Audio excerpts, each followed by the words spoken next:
Você vai ouvir agora uma palavra abençoada com o apóstolo Adailton.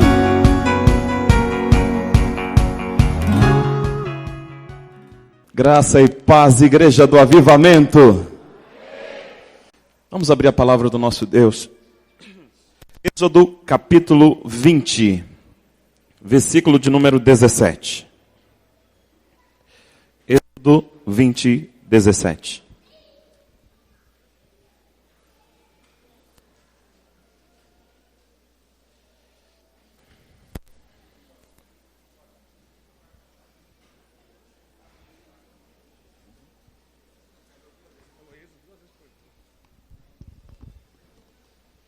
Glória a Deus. Todos acharam? Segundo livro da Bíblia, Êxodo, capítulo 20, verso 17. Eu vou ler o versículo inteiro, mas nós vamos focar apenas na primeira palavra. Que diz assim: não cobiçarás a casa do teu próximo, não cobiçarás a mulher do teu próximo, nem o seu servo, nem a sua serva, nem o seu boi, nem o seu jumento, nem coisa alguma do teu próximo. Diga comigo: não cobiçarás. Feche teus olhos. Pai bendito, Pai de amor, eu quero te agradecer por tudo que o Senhor está fazendo e irá fazer. Meu Deus, eu me coloco na tua total dependência, use a minha vida para louvor e glória do teu santo nome, que esta palavra, Senhor, possa cair em terra fértil, e que vidas aqui possam receber, Senhor, a restauração que vem pela palavra, a vida que vem pela palavra, o avivamento, o despertamento que vem pela palavra, no nome de Jesus. Aplauda a palavra de Deus.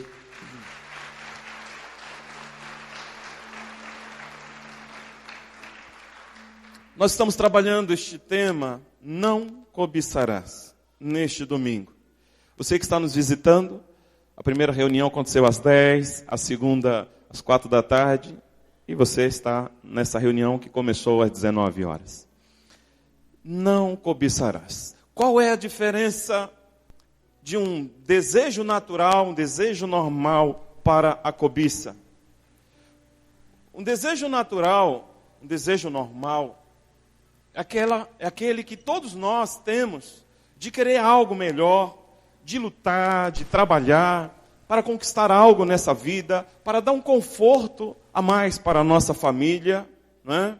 Para possuirmos algum bem, algum patrimônio, para ser bênção para a nossa casa, para a nossa família. Mas a cobiça é um desejo exagerado. É você desejar, é você querer a qualquer custo algo que pertence ao seu próximo, algo que pertence ao seu irmão. E como a Bíblia condena enfaticamente, quando o homem deseja, quando ele anela por algo que já pertence a outra pessoa. Então o Senhor vai trabalhar grandemente em nossas vidas nesta noite, trabalhando sobre este tema, não cobiçarás. Queridos, nós encontramos na Bíblia e também na história pessoas que tiveram uma motivação errada, equivocada acerca das coisas. A história, por exemplo, relata sobre um grande conquistador, Alexandre o Grande. Alexandre o Grande, ele conquistou o mundo daquela época.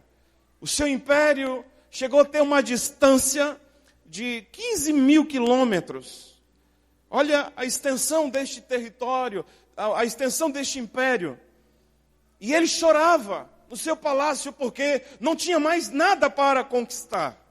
E ele queria conquistar mais, mas não tinha mais territórios. Um homem que conquistou tudo e morreu aos 33 anos de malária. E tudo o que conquistou ficou para os seus generais quando dividiram o império. A Bíblia nos diz em Eclesiastes 5:10: quem ama o dinheiro não se fartará de dinheiro. Quem ama a riqueza não se fartará do ganho. Também isto é vaidade. A cobiça vai levar um homem a querer mais, e mais, e mais. Ela nunca vai se fartar de algo, vai desejar sempre mais. Então imagine você, uma pessoa que tem um excelente salário, ganha muito bem, dá para ele viver muito bem com a família, mas ele quer mais, mais e mais e mais, nunca está satisfeito. Uma pessoa que ganha 10 mil, um exemplo, que tem essa cobiça dentro dele, de querer o salário do chefe, e de alcançar esse patamar, e de repente ele vai querendo mais e mais. Está com 20 mil, ele quer 30, depois ele quer 50, e naquela ambição cega, sem medir esforços para conquistar isso. Eu não estou me referindo a um crescimento saudável, a você prosperar debaixo da bênção do Senhor, sem desejar aquilo que é do próximo, pois o Senhor condena isso na palavra, queridos. Olha o que Tiago escreve à igreja. Tiago capítulo 4, versículo 1. De onde vêm as guerras e pelejas entre vós? Porventura não vem disto, a saber dos vossos deleites, que nos vossos membros guerreiam? Cobiçais e nada tendes, matais e sois invejosos e nada podeis alcançar. Combateis e guerreais e nada tendes, porque não pedis. Pedis e não recebeis, porque pedis mal, para gastardes em vossos próprios deleites. E o versículo 4 diz: adúlteros e adúlteras, não sabeis vós que a amizade do mundo é inimizade contra Deus? Portanto, qualquer que quiser ser amigo do mundo, constitui-se inimigo de Deus. Essa carta não foi escrita para aquele que está fora da igreja. Foi escrita para o povo de Deus, para aqueles que temiam o Senhor. Foi escrita para a igreja. E olha o que estava acontecendo na igreja do Senhor. Pelejas, guerras, conflitos, desentendimentos. E ele diz que aquele povo cobiçava e não alcançava. Pedia e não recebia porque pedia mal. Porque só pensava nos próprios deleites. Sabe quando você pega algo a Deus só para se deleitar naquilo? A pessoa trabalha e não tem tempo para a família. Despreza a família. Trabalha e não tem mais tempo para Deus. Vive em função do trabalho, correndo de um lado para o outro, somente buscando o ter. Aí a saúde acaba, não pode mais trabalhar, a família começa a passar privações. Vamos tomar muito cuidado com a cobiça, queridos. Quando a gente prioriza o reino, quando o reino está em primeiro lugar na nossa vida, é a bênção de Deus que corre atrás. Ao invés de você sair desesperado correndo atrás dela, ela corre atrás de você. Eu quero que você preste atenção, anote aí. 1 Reis, capítulo 21. Conta a história de um rei chamado Acabe. Acabe tinha tudo. Pensa num homem rico. Pensa num rei que desfrutava de muita prosperidade. Tinha casa revestida de marfim. Um homem que tinha vinhas, que tinha servos, tinha tudo que você possa imaginar. Mas este homem, porque não se engane, que a cobiça, ela não escolhe rico ou pobre.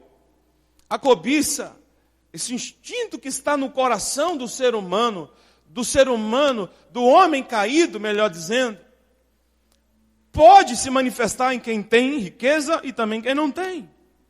Acabe tinha tudo, mas ele colocou os olhos na vinha do seu vizinho, na vinha de Nabote. E então ele decide conversar com Nabote. E ele chega para Nabote e diz: me venda a sua vinha.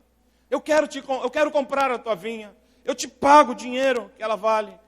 Se você não quiser, eu te dou uma melhor do que essa. Porque ele queria aquela. Olha a cobiça.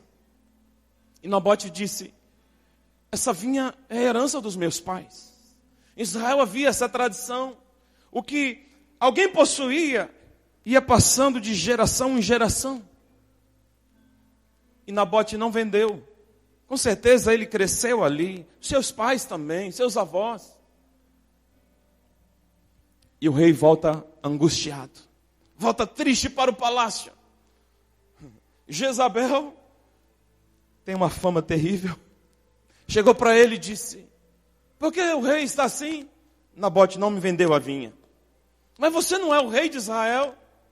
Eu vou te dar a vinha de Nabote. E ela enviou cartas para os nobres, para os anciãos. Ela mandou carta para as pessoas importantes. E apregoou um jejum. Olha a estratégia. Como que dizendo: tem algo errado entre nós. Vamos jejuar para que o mal seja revelado. Era isso que ela estava tentando induzir o povo. Os nobres vieram com eles, veio Nabote. E ela já tinha arrumado 2 pessoas, 2 homens, filhos de Belial, para dar um falso testemunho. E em determinado momento, aqueles homens se levantaram e disseram: Nabote, ele blasfemou de Deus e do rei. Imediatamente tiraram ele dali e o apedrejaram. Ele foi morto por causa de falso testemunho. Observe que a cobiça, aqui nos 10 mandamentos, é o último mandamento, porque todos os outros pecados, grande parte dos pecados, a raiz deles é a cobiça. Por que existe guerra entre as nações? Você nunca vai ouvir uma nação no noticiário, um país invadindo outro para socorrer os pobres, os que estão passando fome, os que estão na miséria. Sempre por causa da cobiça, pensando no petróleo, pensando nas riquezas. Então Nabote morreu. E lá foi Acabe tomar posse da vinha. Que alegria será que alguém tem quando conquista algo assim? Eu acredito que a pessoa nem dormir direito ela dorme. Mas quando você conquista algo através da bênção do Senhor, como é gostoso, querido. Como é gostoso você celebrar. Agora já imaginou um exemplo? A pessoa que consegue a sua habilitação dando quebra, não é? Consegue, porque pagou por aquilo, pagou, alimentou a corrupção. Eu creio que crente não faz isso. Crente nascido de novo. Porque quem faz isso, querido, é porque está vivendo na esfera da carne e não do espírito. Porque quem serve ao Senhor, quem é fiel ao Senhor, vai na fidelidade. Foi reprovado, vai de novo. Foi reprovado, vai de novo. Mas chega a hora que Deus te exalta e você vai levar para o resto da sua vida dizendo assim: eu não me corrompi. Amém? Conselho aí para a juventude e para aqueles que vão tirar. Eu não falei isso de manhã nem à tarde. Quando eu fui tirar minha habilitação com 38 anos, a moça falou: você não vai passar. Eu falei: eu não vou dar quebra, vou na raça. Me reprovaram. Aí, da segunda vez, eu peguei o papel, quando eu estava lá no local de fazer o teste, que eu recebi o comprovante lá, eu coloquei a minha mão e disse: Deus, nunca mais eu quero pisar os pés neste lugar. Fui fazer o teste. Gente, parecia que tinha um anjo ali do meu lado. Eu senti o rapaz até me ajudando. Na hora, aprovado. Amém. Então vale a pena ser fiel, querido. Não deixe a cobiça, tomar conta da sua vida, influenciar a sua vida, no nome de Jesus. Eu quero também citar aqui um exemplo de pessoas que querem crescer. Quem aqui quer crescer? Glória a Deus, isso é bom. Existe um crescimento legítimo. Crescimento espiritual, né? Intelectual, um crescimento financeiro, saudável. Mas existe um crescimento que é ruim. Aquele crescimento que não tem a bênção do eterno. Satanás agiu assim. Ele desejou crescer. Ele disse: eu serei semelhante ao Altíssimo. Isso está registrado em Ezequiel 28:13 e também em Isaías 14:14. Ele disse: eu subirei às mais altas nuvens. E eu serei semelhante ao Altíssimo. Quando você lê em Ezequiel, a Bíblia diz que ele andava no meio das pedras preciosas, pedras afogueadas que brilhavam. Ele era um querubim ungido. Ele era um ser especial. Mas no momento que a iniquidade entrou no seu coração, a cobiça entrou no seu coração, e ele desejou crescer, ser semelhante ao Altíssimo, o Senhor disse que ele seria lançado no mais profundo do abismo. E quando ele caiu, quando Deus fez a raça humana, fez o homem e a mulher, ele então tenta introduzir no ser humano a cobiça, com o sentimento de crescimento, o crescimento que não é saudável.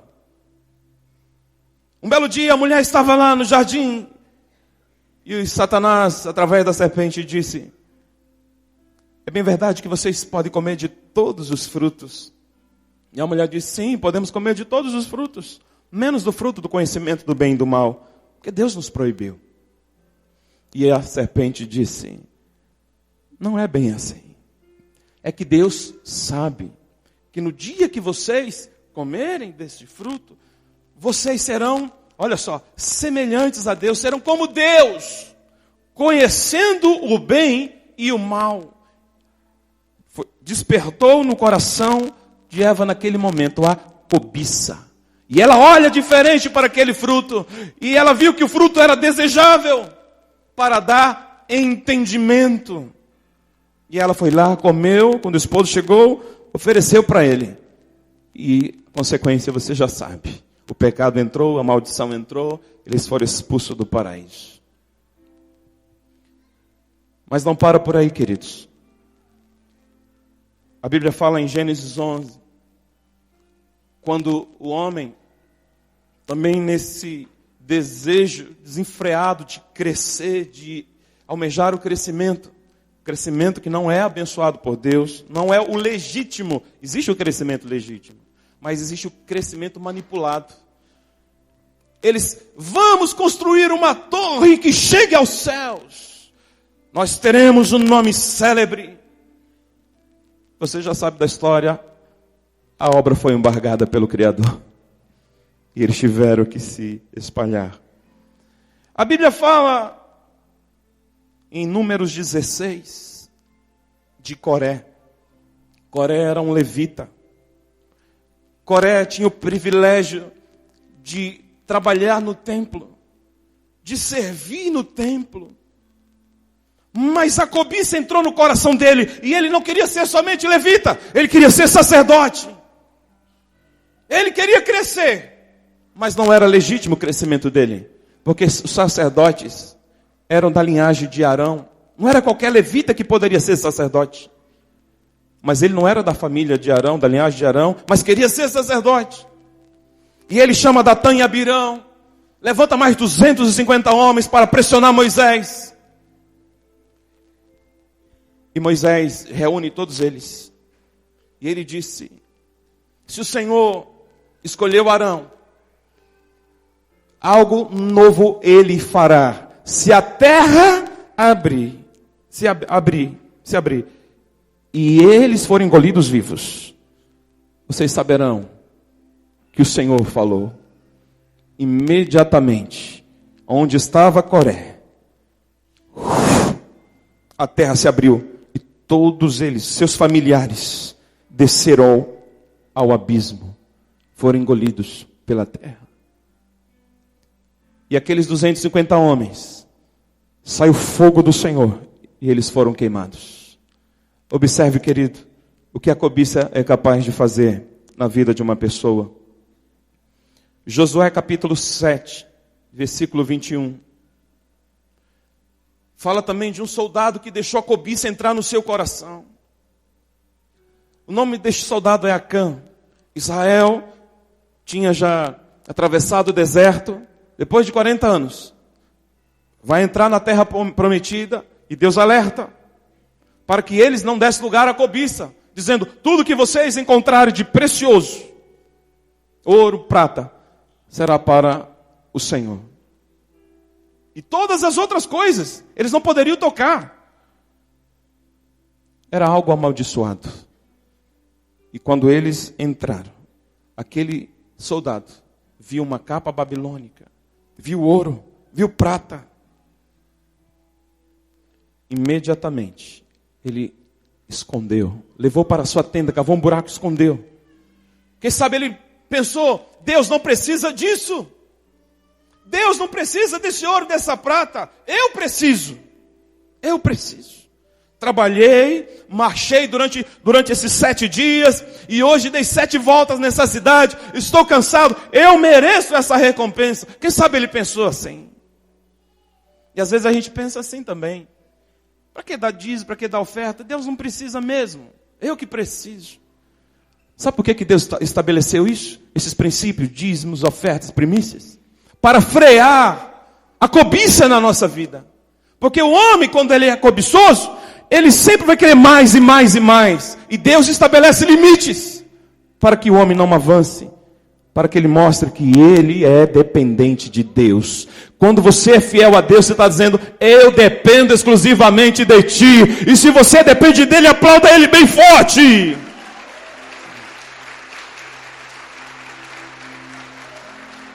Aleluia! Consequência, Israel foi lutar contra uma outra cidadezinha tão pequena. Perdeu a guerra. Josué ficou sem entender, o líder, o capitão. E então Deus disse para ele, Israel tocou no anátema. Lançaram sortes, a sorte caiu sobre a família de Acã. Ele e toda a família pereceram, morreram, porque ele deu vazão à cobiça. 2 Reis, capítulo 5. Fala a história de um grande general chamado Naamã, um homem conquistador de muitas batalhas, porém leproso. Este homem vai a Israel e Eliseu, o profeta, manda ele mergulhar 7 vezes. No princípio ele tentou rejeitar, mas ele obedeceu depois, e ele mergulhou a primeira, segunda, terceira, quarta, quinta, sexta, na 7ª foi purificado. Aí ele volta todo feliz. E ele chega para Eliseu, e ele quer pagar por aquilo, quer dar um presente para Eliseu. Ele estava com muita prata, muitas roupas finas. E Eliseu disse não. Para que ele não pensasse que o milagre foi comprado. E ele então volta para a sua terra. E Geazi, aquele que era o auxiliar, o servo do profeta, deixou a cobiça entrar quando ele viu todos aqueles presentes na carruagem. Se o meu Senhor não pegou nada da mão desse sírio, eu vou pegar. Diante de Deus, olha só. Diante de Deus, como eu vou correr atrás dele. E ele correu. E alcançou. E quando ele alcançou a Naamã, ele disse assim, olha a mentira. Chegaram 2 jovens das montanhas de Efraim. E o meu Senhor mandou, eu pedi um talento de prata ao Senhor e 2 vestes finas. O coração daquele homem estava tão agradecido pelo milagre, que ele não deu só um talento de prata, ele deu 2 e 2 roupas finas. E ele volta, cerca de 35 quilos de prata. Oh, me dei bem. Meu senhor não quis, mas eu agora estou na bênção. Ele podia pensar assim. Aí ele chega na presença do profeta Eliseu, como se nada tivesse acontecido. E de repente, o profeta vira-se para ele e diz, porventura, quando você foi atrás do sírio, o meu coração não foi contigo? Era tempo de você pegar alguma coisa dele? Por causa dessa sua atitude, a lepra dele se apegará a você para sempre. Imediatamente ele ficou todo leproso. É isso que o pecado faz, que a cobiça faz. Lepra é sinal de pecado. Sabe, queridos, o pecado ele pode ser agradável no momento, mas depois é morte, é destruição. O pecado é como você tomar um sorvete numa taça muito linda, mas toda suja de fezes. O sorvete está ali dentro. O sabor é gostoso, mas quando chega no final é podridão. É um sabor horrível. Vamos nos voltar para Deus. Vamos abandonar todo o instinto maligno da cobiça. O próprio Satanás, que tenta difundir isso na raça humana. Sempre ele vem com a mesma estratégia. Desde o começo, ele continua usando a mesma estratégia. Quando ele tentou Jesus, ele tentou fazer com que a cobiça extravasasse ali no Senhor. Quando ele, do alto do monte, diz: olha, está vendo? Eu te darei todos os reinos, toda a glória dos reinos, se você se prostrar e me adorar. Mas como não havia cobiça em Jesus, Jesus o repreendeu: aparta-te de mim, Satanás, porque somente ao Senhor adorarás e só a Ele servirás. Esse é o nosso papel, querido. Sempre que o diabo tentar nos seduzir, sempre que ele tentar colocar, sabe, na sua vida, homem, uma mulher bonita, para você tirar os olhos da sua e olhar para a mulher estranha, rejeite em nome de Jesus. Sempre que colocar um homem bonito para você, mulher, tirar os olhos do seu esposo e olhar para um homem estranho, pode ter certeza, é o diabo que está agindo para destruir o teu casamento, a tua alegria, a tua felicidade, a tua família. Rejeite em nome de Jesus. Rejeite no nome do Senhor. E sempre que você rejeita algo que vem de Satanás, uma bênção de Deus vem na tua direção. Sempre. Romanos 8:5 diz: porque os que são segundo a carne se inclinam para as coisas da carne, mas os que são segundo o Espírito, para as coisas do Espírito. Para que lado você está se inclinando?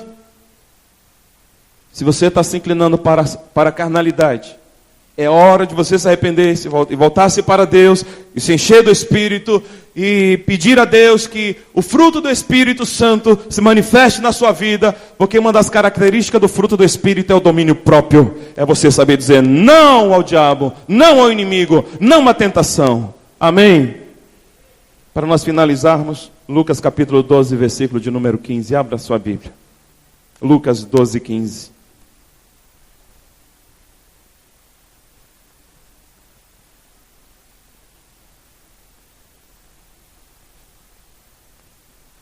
Diz assim: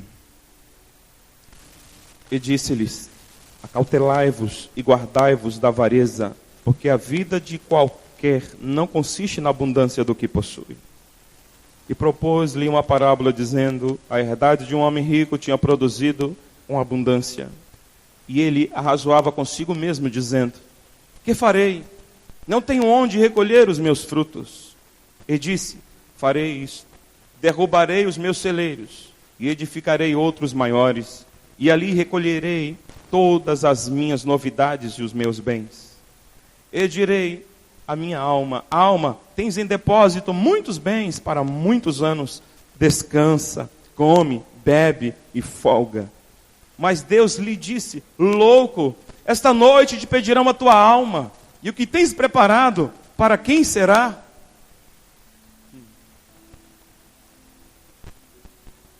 Este é o sentimento que o inimigo lança no coração do ser humano. Sempre querer mais e mais e mais. Um homem que já era rico, teve uma grande colheita. E ele disse: o que eu farei para recolher toda essa fartura, essa grande colheita? Já sei, vou derrubar os meus celeiros e vou construir maiores. E eu então direi: alma, o que tens é para muito tempo, come, bebe, folga.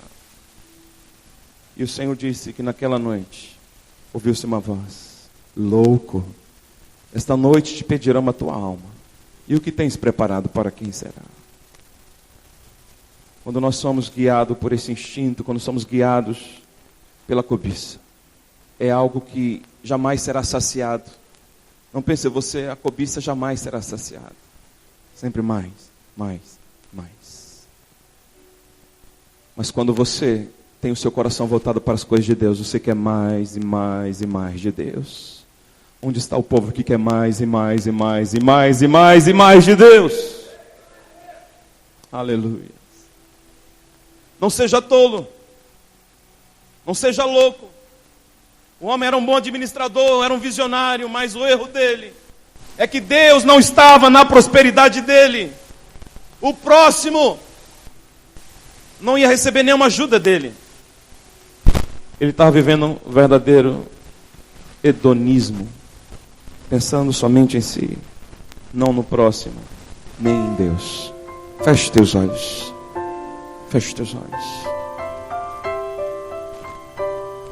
Se o Espírito Santo falou grandemente ao seu coração, e se você sabe que tua vida precisa mudar, se você quer entregar o seu coração ao Senhor Jesus nesta noite, Ele é tão educado, Ele é tão amoroso. Ele diz na palavra: eis que eu estou à porta e bato. Se alguém ouvir a minha voz e abrir a porta, eu entrarei e farei nele morada.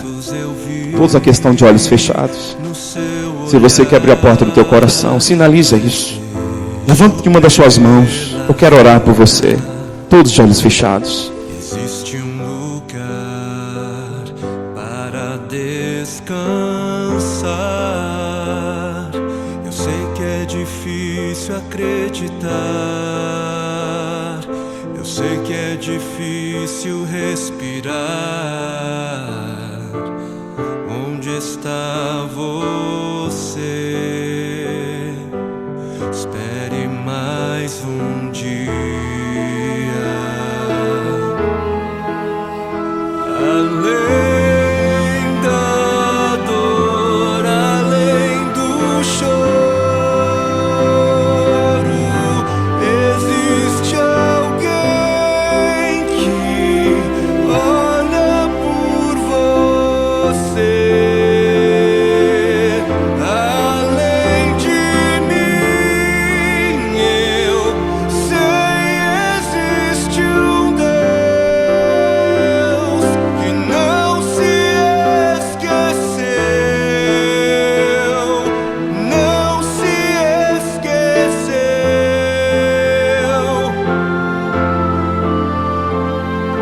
Olhe para o céu, o amor vem de lá. A noite fria vem pra depois passar. Oh, Deus não se esqueceu, não se esqueceu. Sua lágrima recolheu para enxugar. Ele é tão bom, sim, Ele é tão bom.